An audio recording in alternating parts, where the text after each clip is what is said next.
Okay, expanding on a few things what we said last night regarding the importance of nutrition.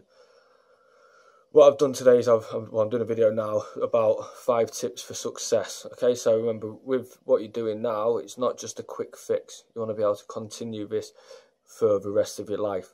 So if you set in a few important little structures, it's going to make it a lot easier.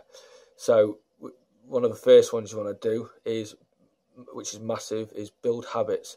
Okay, anybody can sit on an 8, 12, 15 week plan, follow the plan to a T, lose loads of weight, get a little bit fitter, look better, and then once you're finished, completely rod it off and go back to square one.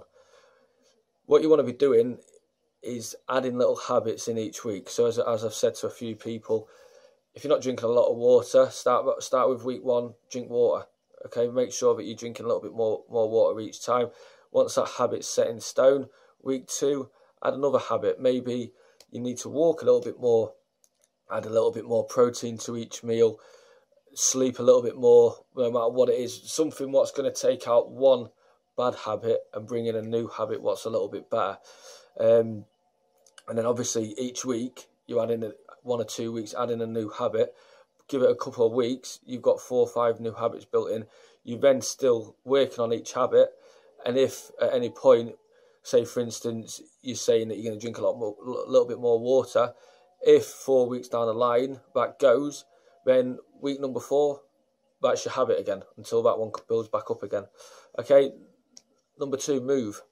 Okay, there's no point doing however many workouts you do per week and then sit on your ass all day for the rest of the day, because there's something called NEAT, which is non-exercise activity. Okay, and what that basically means is the movement you do per day can count for up to 50% of your calorie burn. So if you burn 500 calories in your training session and you do nothing for the rest of the day, then your calorie consumption is going to go down. Whereas if you do your exercise in the morning, burn whatever you're doing, and the rest of the day you're building your steps up, you're moving, you're fidgeting, you're not sitting down for too much longer, your calorie consumption is going to go through the roof. Okay, where you hear many people say, "Oh, I've got a slow metabolism," 90%, 99% of people have not got a slow metabolism. What it is they don't move enough, so the metabolism is actually slowing down per day.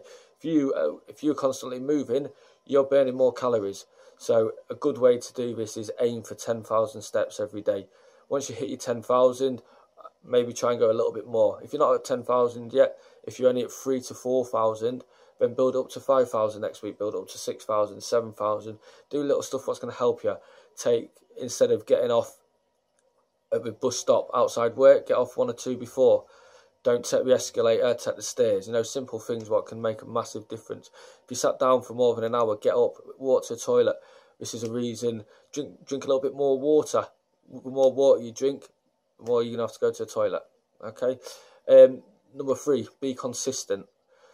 No matter what, if you're consistent, it's going to work. If you're consistently crap, it's going to work. It's obviously going to work the way you don't want it to work. Consistently good, then it is going to work. If you consistently stick within your calories, no matter what, you're going to lose weight. If you're consistently building new habits, no matter what, in 10 to 12 weeks, you're going to be a lot better. If you're consistent throughout the year, if you're consistent till next year, your body's going to change one way or another. So make sure you're consistent with everything you do. Hit your training. If you say you're going to train 3 times a week, hit them 3 times a week. If you're going to say you're going to do 10,000 steps, do 10,000 steps. You're going to add more protein in, you're going to eat a little bit less. Always consistency is key. Okay, and then number 4, be flexible. Okay, so things happen. Yep, so there's parties, but everybody knows that you're either going to have a party, you're going to have a meal out, something's going to come up, what's going to happen, what you're not in control of. Okay, if you overeat one day and you eat too many calories or you eat too much food, the next day eat a little bit less, the day after eat a little bit less. If you know that you're going to go out on a lash later on, instead of eating your full daily allowance of food, why not just cut the calories down a touch? So instead, for breakfast, dinner and tea, instead of having carbs and fats, just have lean meats and vegetables. Save up a couple of 100 calories, then you get a little bit more bonus with your drinking. You get to drink without having the guilt of having too much.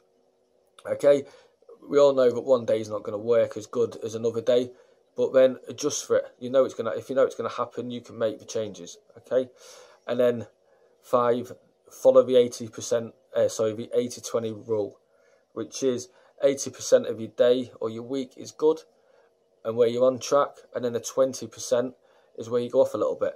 So you say that out of 10 meals, 8 of them are going to be good. You're going to have lean meats on them all. You're going to have proteins. You're going to have vegetables. You're going to have good carb sources. And then the other 2 meals, you're going to go off a little bit. With 2 meals where you go off a little bit, as long as you're staying in with your calories and you're staying in with the rest of the week, it isn't going to make too much difference. Now, if you do 80% bad and 20% good, then that's where you're going to see a change. Remember, one salad doesn't make somebody thin, just as one Mackey's ain't going to make you fat. Okay, it's what you do consistently throughout the week, throughout the months, while you're setting all these habits, what are going to make the difference to you. Okay, so if you've got any questions, just post it down below in the questions, and then I'll do another one later on. All right, and yeah, I am sat in my dressing gown.